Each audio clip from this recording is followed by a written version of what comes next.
all keep pushing and shoving their way forward. Here we go again.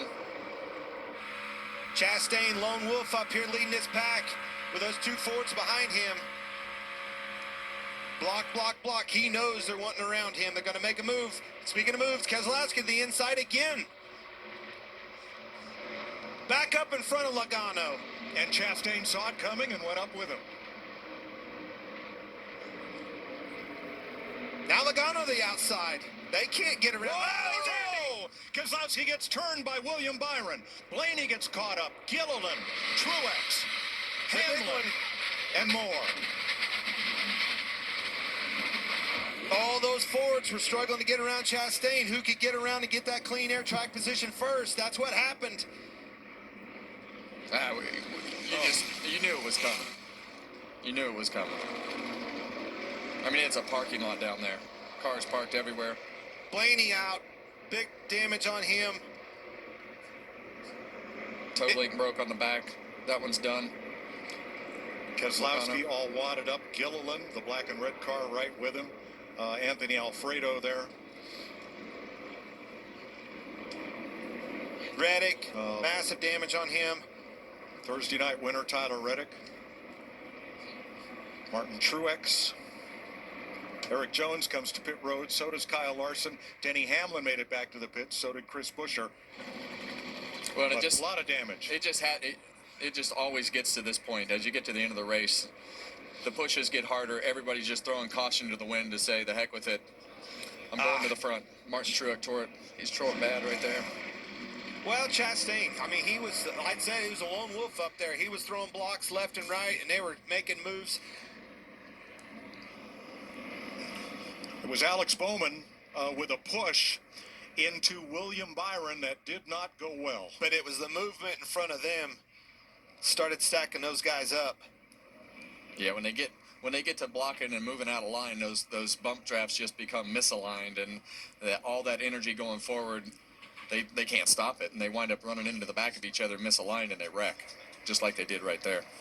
Chase Briscoe, the Mahindra Tractors cam, as he sits stopped.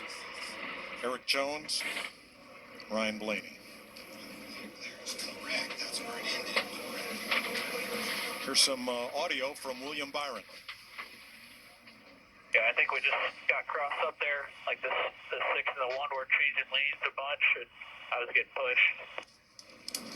Yeah, and that's exactly what we just mentioned. So let's take a look at it. Yeah, and you're going to see William Byron right here. Oh, we got. Actually, all three of those. Yeah, That's a pretty all good. All three of those. I'm glad you hit that. And you see Alex Bowman up the racetrack, and then they start zigging and zagging here. And well, obviously, William Byron and Bowman, that's where it ended up. But the movement from the 6 and the 22, jockeying for position, trying to outduel one another to that position of passing Chastain, that's what stacked all those guys up and got them in trouble. Those guys were going for it. Chastain was holding them up. You saw the 6 go to the bottom. You saw the 22 go to the outside.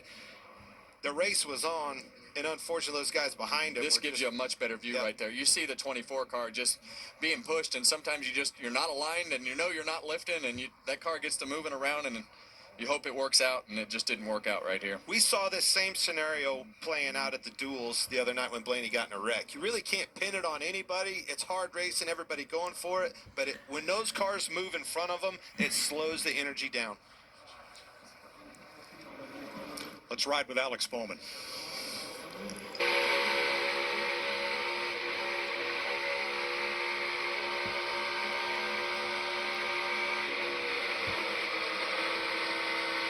was trying to stay off of him. And you heard him lifting out of the gas. Several times. This probably tells the other part of the story.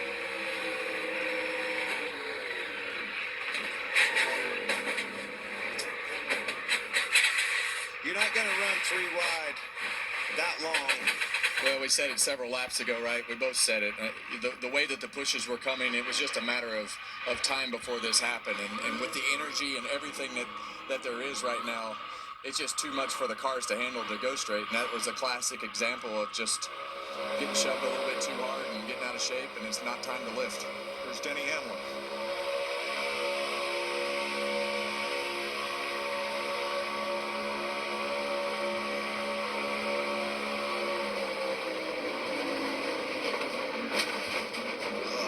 What a terrible feeling. Nothing you can do. Long for the ride. Landed right in his lap. And we'll look out the back of Ross Chastain's number 1.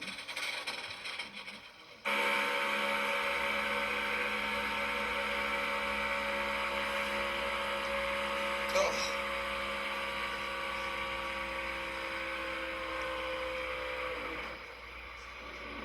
And this is Ross Chastain's crew, led by Phil Surgeon. Yep, they were out in front of it. I mean, that was inches that they missed the back bumper of that car. Yeah, when Keselowski turns. Oh my gosh! If that left rear quarter panel wasn't curved in a little bit, I mean, it went right with the curvature of the left rear quarter panel. Ross Chastain and Brandon McReynolds did a phenomenal job of keeping those guys behind him. Had he slipped up one time and missed a block, he'd have been right in the middle of that. All right, let's do this next replay in real time.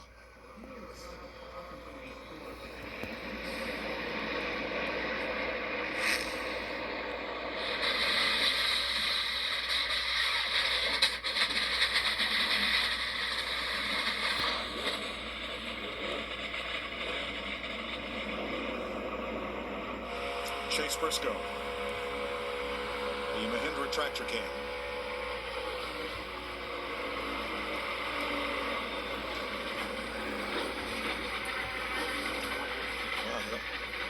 That was Days of Thunder right there. I mean, it's just a typical super speedway wreck that happened at the front of the pack and at the end of the straightaway, and there's just nowhere to go and nothing to do. You just hope you're not damaged as bad as everybody else.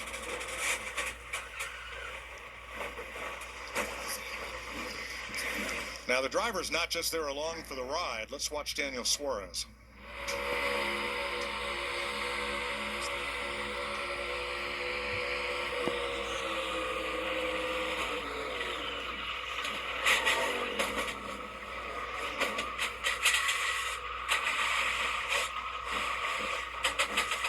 Saw that steering wheel spin hard. That's why he's got his hands off it to avoid injury. Yeah, and I saw him squint his eyes after that first hit. Those were big hits.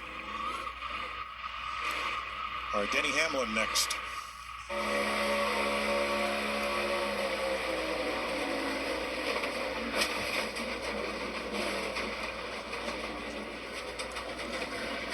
Yeah, those hits are coming from behind the car, and those are the worst hits in this car as you're getting rear-ended. And you see his head fly forward. Those are actually coming from the back of the car. Some of them are from the front, but the first couple shots are from the back of the car, and that's just the violence of the wrecks that happen in this vehicle.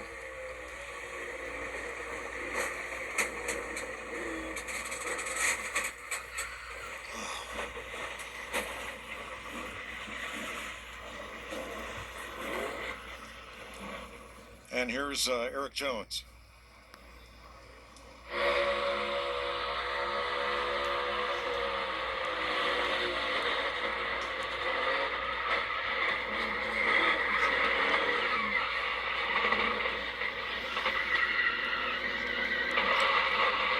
Never stop driving. No, he'd drive it all the way, but I like the way he had his hands on the wheel where he couldn't get a thumb or a finger caught in the spokes if that thing whipped around on him. Foot on the throttle, too. He was wheeling it.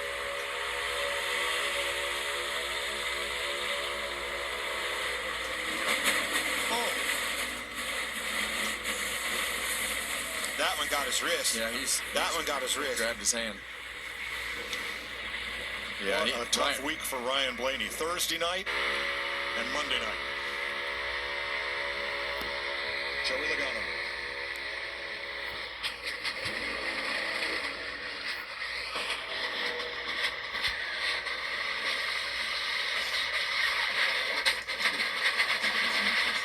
You see how quick they want to get their hands off the wheels with these rack and pinion steerings, Kevin. Tell us how much stronger that is than what it used to be. Yeah, and that's the reason that you see a lot more of these guys take their hands off the wheel, because the rack will just jerk your hands out, and if your thumbs are in there, it'll break them. We saw Ryan Blaney grab his wrist there. Eric Jones, he held onto the wheel, but he holds the wheel with his thumbs up on top of the wheel. A lot of guys do not. They hold their thumb around the wheel, and the spokes will literally rip your thumbs off and break them.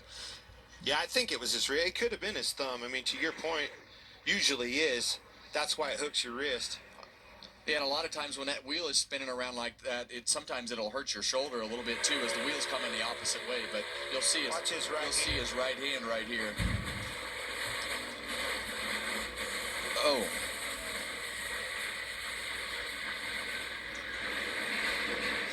Ryan's ready to get out of here. He's ready to go home. Yep.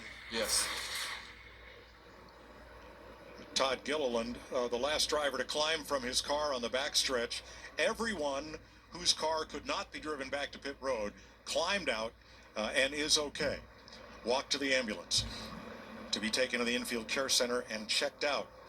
18 cars in all involved in this pileup at the end of the back straightaway, which is now the world's fastest salvage yard. You knew it was coming. That energy was building. At the end of the Daytona 500.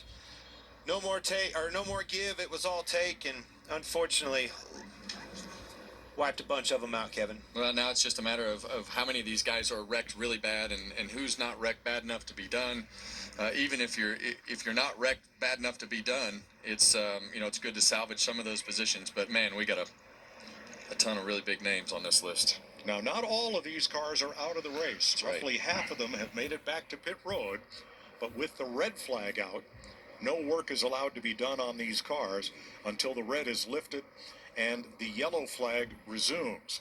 So cars that were either undamaged or chose not to stop prior to pit road being opened are lined up here on the back straightaway.